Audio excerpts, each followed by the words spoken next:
Assalomu alaykum, hurmatli Ne'matilla Yo'ldashevich.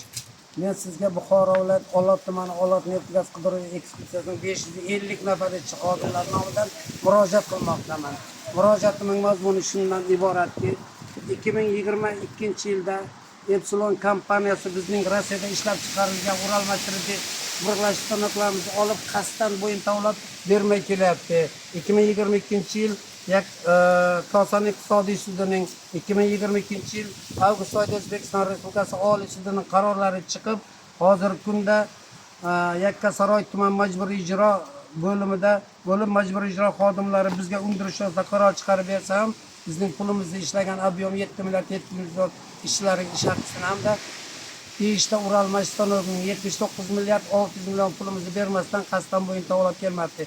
Biz bugun 7-yil kuni Olot neft gaz qidiruv ishchi xodimlari bilan birgalikda 5 soat yo'l yurib Qashqadaryoda joylashgan Epsilon kompaniyasiga kelsak, bizni qabul qildilar.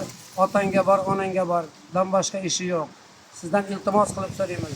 Bizning Rossiyada ishlab chiqarilgan uralmashtiruvchi stanoklarimizni olib berishga hamda 7 milliard 700 million pulimizni olib, ishchilarning 6 oydan buyon oyligini to'lashga amaliy yordam berishini so'rayman.